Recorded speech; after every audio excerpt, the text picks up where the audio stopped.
Bueno, varias personas lo sufren, pero solo se dan cuenta cuando su dentista se los confirma. Es el bruxismo, una enfermedad que consiste en apretar los dientes durante toda la noche, casi siempre de manera inconsciente. Y dependiendo de su nivel, provoca desde dolores de cabeza hasta el desgaste del esmalte dental. Queremos conversar sobre los cuidados, los tratamientos, las soluciones, y para eso estamos con el dentista de la Clínica Las Condes, Rodrigo Bravo. Rodrigo, gracias por acompañarnos esta tarde. Gracias, Miriam. Gracias Rodrigo, por la invitación. partamos definiendo qué se entiende exactamente por bruxismo. Mira, si es que uno se va a la palabra más específica de cómo lo definen el bruxismo, uno podría usar una palabra para función, pero en realidad eso los pacientes no lo entienden mucho. Pero en el fondo es una alteración de la función normal porque la musculatura que uno tiene en la cara o en el cuerpo está hecha para masticar.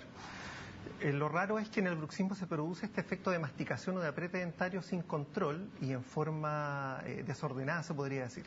Y por eso habitualmente uno describe el bruxismo como estos movimientos desordenados, movimientos involuntarios de la musculatura que participa en la masticación, y que el resultado que da es que efectivamente los pacientes consultan porque los dientes se están desgastando o porque efectivamente existe dolor muscular, que en el fondo son los músculos que se activan con esta parafunción en el fondo. Ahora, ¿quiénes son más proclives a hacer bruxismo? ¿Dónde se encuentra el grupo de riesgo, podríamos decir? Realmente los pacientes que más consultan en el fondo son pacientes jóvenes que ya están en su vida laboral o su vida universitaria.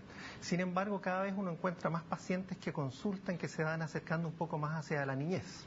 Por lo tanto, ya los últimos reportes dicen que el bruxismo se llega a encontrar incluso en las edades de preadolescencia. Ya eso diríamos que empieza ahí una curva ascendente de los pacientes que presentan bruxismo y que van aumentando desde la preadolescencia, digamos 11, 12 años. Empieza esta curva ascendente en pacientes que empiezan a presentar síntomas o signos de bruxismo. Y lo que sí se ve que a medida que se desarrolla la enfermedad, a medida que uno va aumentando en edad, pasa la adolescencia, pasa la vida adulta, acercándose al adulto mayor, la tasa empieza a disminuir de bruxismo. O sea, ahora, se supone que el bruxismo tendería a bajar, a disminuir la intensidad. A disminuir la intensidad, efectivamente, y a disminuir las consultas también, ¿ya? Eso pues, es parte del estudio ahora, porque en realidad no se sabe realmente quién en el adulto mayor efectivamente está un descenso en las consultas o en el efecto propiamente tal del bruxismo, y por qué se empieza a presentar en esta edad preadolescente. Rodrigo, ¿pero hay alguna causa que esté más definida que genera el bruxismo? Porque uno tiende a pensar que es una enfermedad típica del estrés, de la vida que llevamos, en fin, como muy típica de esta época. Exactamente. ¿Es así? Yo diría que hay varias cosas que confluyen, porque en realidad cuando uno ve los reportes de bruxismo sabe que es una enfermedad multifactorial que llamamos nosotros, que eso en realidad complica un poco a los pacientes, porque en realidad como andamos en una vida un poco apresurada, uno va a la primera consulta y le dice al paciente: oiga, sabe que yo tengo bruxismo, ojalá deme el tratamiento más rápido que tenga, y en realidad no es tan así. En realidad es una enfermedad que puede ser digamos, desencadenada por muchos factores. Por lo tanto, habitualmente el paciente ingresa a un tratamiento que se llama como de estudio, porque en el fondo lo importante de esta patología es lograr definir dónde está el efecto desencadenante que efectivamente le provoca el bruxismo. Hay un bruxismo que efectivamente uno dice que es de una causa central, es decir, que el sistema nervioso central está mandando estas descargas en forma desordenada que provocan que la musculatura masticatoria apriete en forma descontrolada. Ahora, sí, son las causas ambientales, como tú dices, que efectivamente lo que sí está claro es que el efecto del estrés y todo eso, o pacientes que están sometidos a mucha carga laboral. También se ha estudiado que pacientes que a veces tienen patologías del sueño, es decir, su trabajo le provoca hacer turnos de noche, que a veces no tienen una higiene del sueño muy adecuada, también contribuyen. Pacientes que también están sometidos quizá a una vida muy estresante, le agregan el consumo de sustancias, a veces que son estimulantes, mucha cafeína, bebidas estimulantes, que favorecen a veces el proceso de vigilia y no de higiene del sueño, también son un público de riesgo. Y las otras son patologías ya claramente más serias, a veces como ciertos trastornos del sistema nervioso central severos, que son pacientes postrados en cama, que a veces presentan estos movimientos involuntarios. Pero efectivamente sí se describe que la carga, digamos, adrenérgica o la carga de estrés aumentaría el riesgo de los pacientes para padecer bruxismo. Ahora, lo concreto es que esto no es solo un problema de apretar los dientes, sino las consecuencias que esto tiene. ¿Cuáles son las más importantes? Mira, habitualmente uno describe que efectivamente el bruxismo como tal, pero uno lo que le toca ver al paciente habitualmente es que el paciente consulta por las secuelas. Y en cuanto a las secuelas del bruxismo, yo diría que lo principal es el desgaste dentario. Lo primero que empiezan a notar los pacientes son dos cosas: que empiezan a notar que los dientes anatómicamente tienen formas que nosotros llamamos cúspide, pero son estas crestas dentarias que le dan forma a los dientes, y empiezan ellos a sentir como que estos dientes se están aplanando.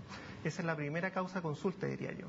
La segunda es que los pacientes se empiezan a dar cuenta que a veces no tienen un sueño muy reparador, y que a veces habitualmente, si estamos hablando de bruxismo nocturno, porque existe otra patología también que se llama bruxismo diurno, que los pacientes apretan los dientes, pero en el día. Claro, en el día están sometidos a veces a ciertas condiciones que apretan los dientes, pero en el bruxismo nocturno, que presentan a veces que ellos sienten que efectivamente ellos describen como que despiertan con la mandíbula agotada o despiertan con cierto dolor facial, esa es otra causa de consulta. Y el problema es que cuando uno no trata esto en los tiempos adecuados, habitualmente se están agregando más secuelas. Habitualmente las secuelas es el dolor facial, el dolor muscular. Existen otras estructuras asociadas al sistema masticatorio, como es la articulación temporomandibular, que relaciona la mandíbula con el cráneo, y que lamentablemente es una articulación que no está diseñada para estar sometida a carga en forma constante, que es lo que provoca el bruxismo.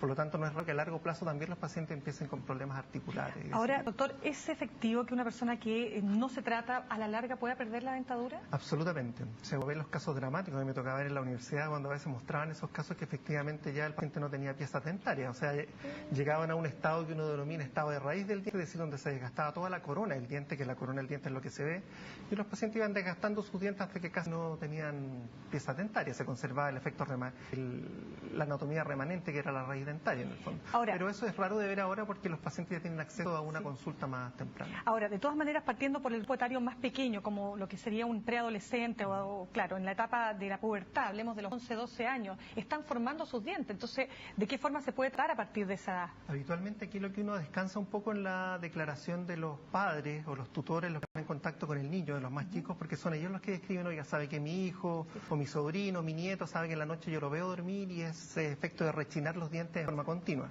El desgaste dentario hay un poco más de dificultad de diagnosticar porque los dientes de leche, que llama la gente que son los temporales, tienden a desgastarse más rápido que los dientes definitivos. Pero habitualmente aquí está la declaración de la familia, digamos, que dice que efectivamente rechina los dientes. Ahora, ese es un porcentaje de pacientes que es importante estudiar, puesto que si es que ellos presentan ya estos trastornos, porque hablemos que mucha parte del bruxismo está asociado a ciertos trastornos del sueño. Entonces, si uno ve que en un niño pequeño que está en crecimiento tiene algún trastorno del sueño, es conveniente poder estudiarlo, porque recordemos que toda gran parte del crecimiento ocurre en este ritmo circadiano, que es la parte del sueño. Parte del crecimiento, como digo, el desarrollo neurológico, por lo tanto es muy importante uno recobrar esa higiene, digamos, del sueño que se llama, que es una de las áreas del bruxismo. Ahora, usted me decía que hay un tema familiar, que incluso se ha logrado determinar que hay familias completas que hacen bruxismo. ¿Pero qué? ¿Es que se hereda el bruxismo? Sí. ¿Qué es lo Ahora que hay estudios, al principio se veían solamente como estudios aislados, que se hicieron algunos también entre mellizos, mellizos que eran idénticos, digamos, que presentaban, ¿cierto?, que los dos hermanos presentaban bruxismo. Pero eran solamente los datos clínicos y estadísticos que daban ese tipo de información. Pero ahora sí se han ido haciendo estudios que efectivamente se ha podido aislar y está todavía en parte de estudio, no es una parte, digamos, que puede ser que está totalmente comprobado, pero sí existiría alguna información genética que se puede transmitir en las familias que haría que los pacientes bruxómanos tengan el riesgo también o la posibilidad de tener hijos bruxómanos también. Doctor, se nos acaba el tiempo, pero necesito dos cositas. Uno es si el plano de relajación es lo único que se ha logrado, ¿no es cierto?, determinar como, digamos, como que favorecería, por supuesto, a evitar que esta enfermedad siga avanzando, eso por un lado, y si es reversible el bruxismo. O sea, alguien que tiene bruxismo puede dejar de tenerlo. Mira, lo importante cuando uno se plantea una línea de tratamiento es muy importante estudiar al paciente, porque ahora efectivamente muchos pacientes dicen, no, el plan de relajación es la única solución. Otros pacientes dicen, no, ahora están vendiendo estos planos que son como universales, que dicen para usarlo en la noche, y en realidad se están saltando la etapa principal, que es el estudio del paciente, porque como te decía, como es multifactorial, el bruxismo puede ser desencadenado por distintos caminos en el fondo. Claro. Por lo tanto, el primer paso con el paciente es el estudio. Y en pacientes bruxómanos, que a lo mejor uno ve que efectivamente lo que está afectado es la higiene del sueño, hay mucho consumo de bebidas estimulantes, o a lo mejor está usando algún medicamento que también lo existen y favorecen el bruxismo, lo más probable es que cuando uno cambie ese tipo de conducta ya van a tener solución a su bruxismo. Va a haber otro centro de población que a lo mejor existe una fijación genética, o que los pacientes efectivamente son bruxómanos de por sí, que a lo mejor va a ser más difícil llegar a un camino de éxito total, pero sí los tratamientos logran tener al paciente compensado y con buena calidad de vida, que es lo que interesa. Muy bien, doctor Rodrigo Bravo, queremos darle las gracias por habernos acompañado esta tarde. Listo, muchas gracias.